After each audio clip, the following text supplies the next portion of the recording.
I just had a session with a client who has been struggling with visibility. She has been terrified of getting rejected, of people not liking her content, of being vulnerable on video, sharing her true message out of fear that others are not going to like it. They're not going to like her. If you're a life coach and you want to take your skills to the next level, or maybe you're struggling with something similar, like not wanting to be visible out of fear, yet it's holding you back because if people can't see you, you can't sell your services, you can't do the work you're here to do, then this video is for you, whether you're a coach or struggling with this.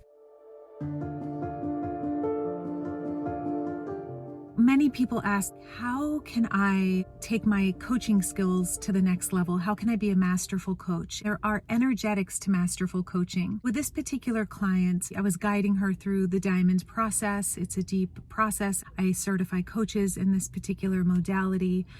And really, she wants to be visible. She wants to bring her work out into the world. She's done my Confident Course Creation School. She's gotten very clear on her powerful message on her course. And she's scared now because she's like, whoa, this means I have to come out with my stories and my authentic message and the things that I've been terrified of being judged for. But she knows that it's valuable. She knows it's powerful. Most coaches will talk the client into doing the thing that seems like the right thing to do. Like, oh, just get over it. Like, just go do the thing. You know, be confident, trust yourself. That doesn't work. Trying to change someone's behavior without getting to the root of what's blocking them in the first place will only perpetuate more limitation because you're not getting to the root of what's going on for the client in the first place. And then they'll feel really bad about themselves because they just paid all this money for a coach and they're not getting the result and they feel like they are not doing it right and they're incapable. It's not that they're incapable, it's that there's a part in them that's stopping them from moving forward. So we have to address the part inside that's stopping them, which is oftentimes a much younger, more vulnerable part of ourselves or a dimension of the ego. There are different things it could be. This particular client, we went deep. We went into her inner child around elementary school, 5th grade. She was basically told she's not worth sitting at the lunch table with the other girls. So she took that as like there's something wrong with her and they'll never like her and she's not good enough. And that has continued on and on and on and on for decades. If we don't look at this stuff and we wonder why our lives aren't working, well, now you know why. It's very, very important to actually look at the origin of the limitation. She's been doing this work a while, and as I was guiding her through this process with her inner child and this particular event in her life, there was a point where I asked her, what does the inner child want to say to these people now and these girls? And she said something like, well, she still wants to be friends with them. She still wants to, like, even though they've been really mean to her, she still wants them in her life. My ego mind wanted to come in and say, no, like, you block them out. Like, like, let her know she's powerful and not to let toxic people into her life. That sounds rational and logical, right? As a coach, like help the client get empowered by putting boundaries up, especially for the inner child. That's not how this works. This is not how transformation works. Transformation is the application of love, compassion, and presence to the place inside that hurts. If I were to guide the client to do that, to direct her inner child to step away and to block those girls out of her life and to reclaim her power and be powerful and confident and walk out and strong, it wouldn't actually be love, compassion, or presence. It would be agenda. There's a huge difference between agenda and genuine presence, love, and compassion that transforms things.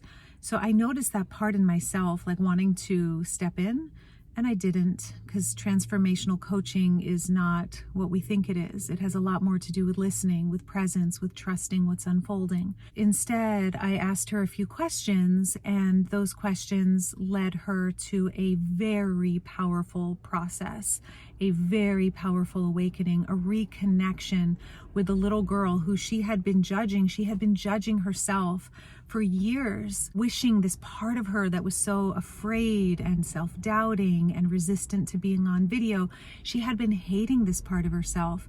I led her through the diamond process, which eventually led her to coming into genuine reconnection with that younger part of her, and that little girl ended up having a genuine transformation of empowerment. It was really incredible.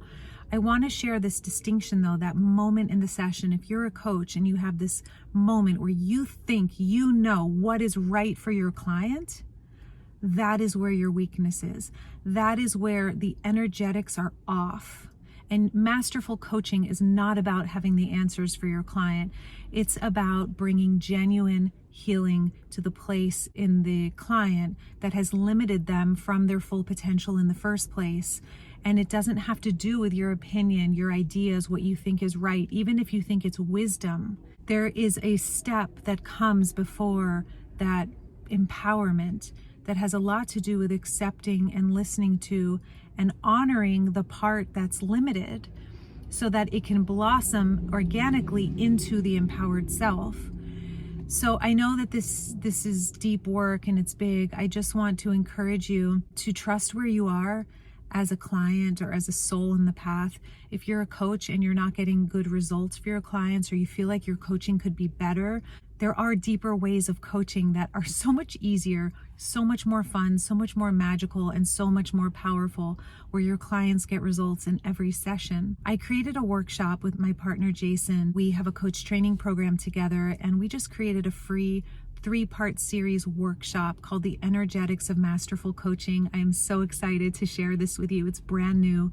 You can click the link in the description to get access for free if you want to take your coaching to the next level, or maybe you just want to learn about how to facilitate yourself more powerfully, how to self-coach yourself more masterfully. That could really be helpful for you as well.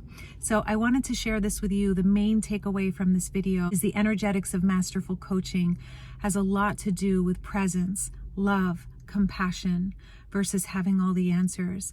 Letting the client unfold into her or his most empowered self, not from your agenda, thinking you know what's best for them, but from guiding them to the deeper wisdom in their own soul. It's a powerful journey. It's a very unique journey, and it's life-changing. And I hope that you really enjoy this free workshop.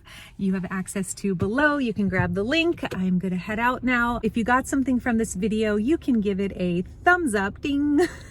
And if you haven't already subscribed, you can hit the subscribe button. I make videos on soul-centered life and soul-centered business.